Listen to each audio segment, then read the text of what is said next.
infants and kiddos, right, in the first year or two of life, they're going to be a lot more sensitive because of their immune system. So, I mean, of course, the big thing you have to look at is high quality breast milk, and really got to look at what the mom's consuming. The mom's consuming a lot of potential food allergens. I recommend an autoimmune diet out of the gates. Sometimes we even have to look at potentially pulling out salicylates. Salicylates can be anti-nutrients in vegetables. Here's a couple things out of the gates, right? Salicylates are natural chemicals found in many fruits and vegetables. They're really good things. And so out of the gate, I want to pull these foods out as a means of calming down and chilling out the immune system. This is really important. So you can see kind of the negligible, the low, the moderate, the high, and the very high. I just try to tell patients to like focus on the 80-20 because there's so many foods that are like really good for you that are high in salicylates. And a lot of times it's not about being perfect. It's about calming down, kind of the 80-20. So what are the 20% of things that you eat the most frequently that are the most high? And we'll try to sub that and put that in the negligible to low category. That can be really helpful as well. So you can see the different vegetables, you can see the different nuts and seeds.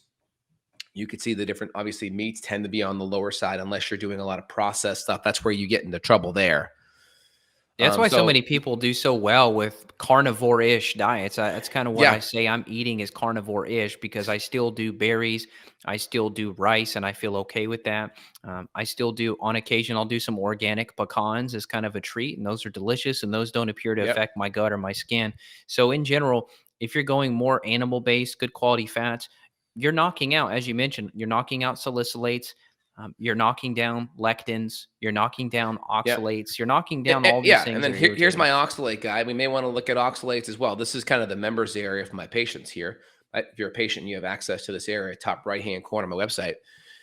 And you can see I have a low oxalate handout as well. And again, I don't recommend going crazy out of the gates. I just try to look at what's the 20% of food that you eat the most, and let's try to cut the high stuff out, right? And then sub that with the lower one out of the gates. That can make a big difference, especially if you have a baby who has a lot of eczema issues. If we can really get a good autoimmune diet, kind of get the oxalates and the salicylates down, that could make a big difference. But like Evan said, we have to look at gut microbiome stuff. We have to look at things you may be getting in contact with in regards to detergents, even essential oils on the skin. Some of these things can be stressful on the body. So we really got to calm all of these things down.